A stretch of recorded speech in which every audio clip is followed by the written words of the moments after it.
నమస్తే, welcome to our channel SR9 TV Telugu. మన channel subscribe చేయండి, లైక్ చేయండి, షేర్ చేయండి, కామెంట్ చేయండి. ప్లీజ్ సపోర్ట్ మీ. ప్రజలకు నిత్యావసర వస్తువులలో, ఆహార పదార్థాల్లో పాలు అతి ముఖ్యమైనవి.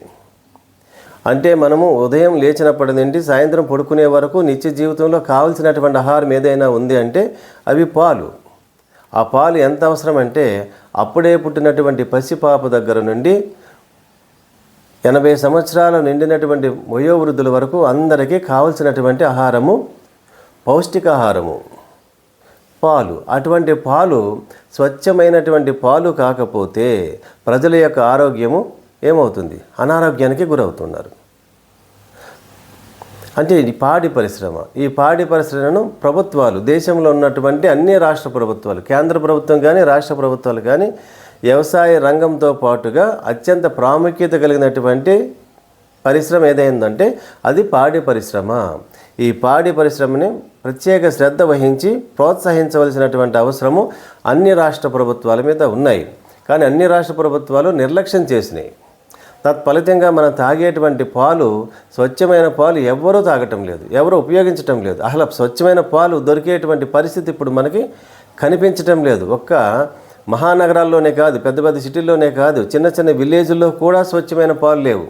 ఇప్పుడు మన విలేజ్కి వెళ్ళామనుకోండి, అక్కడ దొరికేటువంటి పాలు ప్యాకెట్లే. అసలు రైతు తీసినటువంటి స్వచ్ఛమైన పాలు ఎక్కడా కనిపించట్లేదు. ఇంకా విచిత్రం ఏంటో తెలుసా? ఎందుకు ఈ కల్తీ పాలు అంటున్నామంటే, అసలు ఈ పాలు ఇచ్చేటువంటి బర్రెలు, తెలంగాణలో బర్రెలు అంటారు, ఆంధ్రాలో గేదెలు అంటారు, ఆవులు. ఈ పాలు ఇచ్చేటువంటి గేదెలు, బర్రెలు, ఆవులు విలేజ్లో ఎక్కడా మనకి కనిపించటం లేదు. అంటే పాలు ఇచ్చేటువంటి బర్రెలు, ఆవులు, గేదెలు లేనప్పుడు, ఆ పాలే లేనప్పుడు మరి ప్యాకెట్ల ద్వారా తయారు చేసి ఈ పాలను మనకు లక్షల లీటర్లు ఎలా సప్లై చేస్తున్నాయి ఈ కంపెనీలు? అంటే దీని మీద ప్రత్యేక శ్రద్ధ పెట్టవలసినటువంటి అవసరము ప్రభుత్వాల మీద ఉంది. మనం ప్యాకెట్లో కొనుక్కుంటున్నటువంటి పాలు సురక్షితమా కాదా, కల్తీవా, స్వచ్ఛమైనవా అని టెస్టింగ్ చేయవలసినటువంటి బాధ్యత ప్రభుత్వానిదే. ఆ పాలను మంచివా చెడ్డవాని చూసి తెలుసుకునేటువంటి టెక్నాలజీ సామాన్య ప్రజలకు ఎవరికీ ఉండదు. కాబట్టి ప్రజల ఆరోగ్యం కాపాడవలసినటువంటి బాధ్యత ప్రభుత్వాలదే. అంచేత అన్ని కంపెనీలు తయారు చేసేటువంటి పాల ప్యాకెట్లను ప్రతి నెలకొకసారైనా టెస్టింగ్ చేసి ప్రభుత్వము సర్టిఫికెట్ ఇవ్వాలి. అప్పుడే ప్రజల యొక్క ఆరోగ్యం సురక్షితంగా ఉంటుంది. మరి పాలిచ్చేటువంటి పశువులు లేనప్పుడు పాల ప్యాకెట్లు ఎలా తయారు చేస్తున్నారు? ఎక్కడి నుంచి వీళ్ళకి పౌడర్ వస్తుంది? ఎలా తయారు చేస్తున్నారు అనేది ఆలోచించవలసినటువంటి సమయం వచ్చింది ఇప్పుడు. కొంతమంది పొద్దుట లేవగానే బెడ్ కాఫీతోనే జీవితం ప్రారంభమవుతుంది. ఆ బెడ్ కాఫీ తాగిన తర్వాతే మరి దైనందిన కార్యక్రమాలు ప్రారంభిస్తారు. పసిపాప ఆకలి తీరాలంటే పాలుతోనే స్టార్ట్ అవుతుంది. ఆమె తీసుకునే ఆహారం, మొట్టమొదటి ఆహారము పాలు. ఆ పాలే కల్తీ అయితే ఆమె శరీరంలో మరి రెసిస్టెన్స్ పవర్ ఎక్కడుంటుంది? అనారోగ్యానికి గురవుతూ ఉంటారు. దీనికి అంతటికీ కారణము ప్రభుత్వాలు పాడి పరిశ్రమను నిర్లక్ష్యం చేయటము. ఉచిత హామీలని, ఉచిత పథకాలని అన్నీ ప్రవేశపెడుతున్నాయి. ఉచిత పథకాలు, ఉచిత హామీలు ఇవ్వాల్సిన అవసరం లేదు. ప్రజల ఆరోగ్యం కోసము, ప్రజల ఆహార భద్రత కోసము ఎటువంటి చర్యలు తీసుకోవాలో వాటి మీద ప్రత్యేక శ్రద్ధ పెట్టి వాటికి సబ్సిడీలు ఇవ్వాలి, వాటిని ప్రోత్సహించాలి ప్రభుత్వాలు. అప్పుడే ఈ దేశము, ఈ రాష్ట్రాలు సురక్షితంగా ఉంటారు. ప్రజలు ఆరోగ్యకరంగా ఉంటేనే ఈ రాష్ట్రాలు, ఈ దేశము సుభిక్షితంగా ఉంటుంది. మన విలేజ్ గత 30 సంవత్సరాలు వెనక్కి వెళ్ళామనుకోండి, ప్రతి విలేజ్లోనూ రైతు కుటుంబంలో ఏముండేవి? ప్రతి రైతు కుటుంబంలోనూ బర్రెలు, గేదెలు, ఆవులు ఉండేవి, సమృద్ధిగా ఉండేవి. వారు ఆ బర్రెల నుంచి, గేదెల నుంచి పాలు తీసుకుని వారు ప్రతి గ్రామంలోనూ స్వచ్ఛమైన పాలను ప్రజలు వాడేవారు. స్వచ్ఛమైన నెయ్యిని వాడేవారు. ఆ స్వచ్ఛమైన నేతితో తయారు చేసినటువంటి స్వీట్లు మనం తినేవాళ్ళం. ఇప్పుడు కల్తీ నెయ్యి, కల్తీ పాలుతో తయారు చేస్తున్నటువంటి స్వీట్స్ని కూడా తింటున్నాం మనం. ఆ రైతులు పట్టణాలకు దగ్గరలో ఉన్నటువంటి గ్రామంలో ఉన్నటువంటి రైతులు వారికి కావాల్సినటువంటి పాలను తీసుకుని మిగిలిన పాలను పట్టణాలకు తీసుకొచ్చి పాల క్యాన్ల ద్వారా లీటర్ల లెక్క పాలు అమ్మేవారు.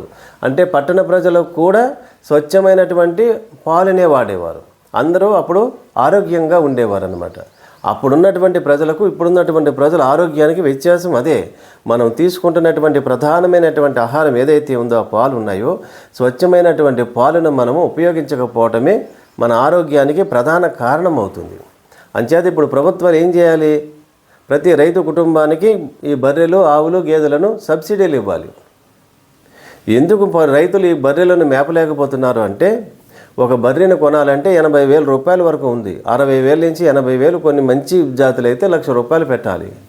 ఈ 1,00,000 రూపాయలు 80,000 పెట్టినటువంటి బర్రె పాలు ఎన్ని ఇస్తుంది, ఎన్ని లీటర్లు ఇస్తుంది, ఆ లీటర్లు అమ్మితే ఎంత డబ్బు వస్తుంది?